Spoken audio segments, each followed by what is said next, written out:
Hi everyone, this is your only safe for takeout and delivery physical chemistry instructor, Dr. Hopkins. And this is the last video that I'm narrating with respect to the molecular structure of diatomic molecules. And last time we discussed and went through, and actually went to another website, looking at homonuclear diatomics, at least for the first and second row. And in this time, we're going to expand to heteronuclear diatomic molecules. Okay, but the process is pretty much the same as homonuclear diatomics. We're going to have a linear combination of atomic orbitals to make our molecular orbitals.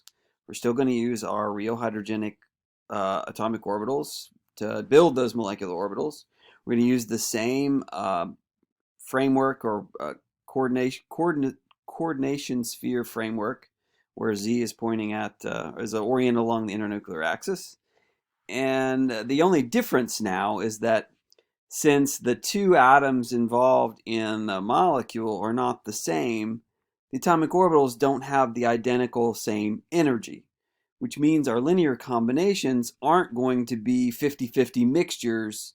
So for example, in the homonuclear diatomic, your bonding orbital had a 50-50 mixture of the two atomic orbitals from both of the nuclei. In this case, that's not going to be true because the orbitals aren't going to have the same energy.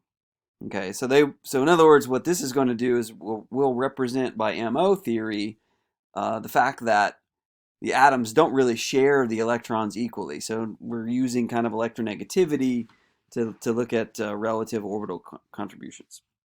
All right, so we still have bonding orbitals, anti-bonding orbitals, but there's a new kind of orbital. It's a non-bonding orbital. So those are the orbitals that they were atomic orbitals and then combined with another atomic orbital, either because they didn't have, there weren't enough orbitals on the other atom, or they weren't of the same energy in order to combine them.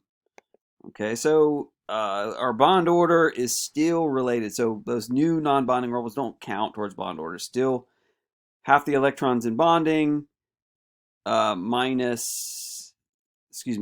of electrons in bonding minus electrons in anti-bonding.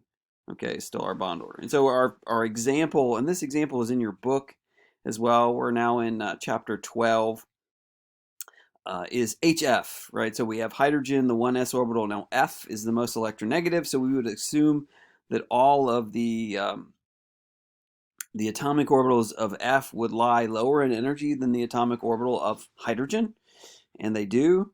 And so then we're showing both the initial, and I've truncated the initial atomic orbitals on F to just show the 2pz, because the 2pz is what combines with the 1s on the hydrogen to form a sigma bonding orbital and a sigma star antibonding orbital. Now, you'll notice this sigma is closer to the F, which means there's going to be more contribution on the F than the hydrogen in this bonding orbital.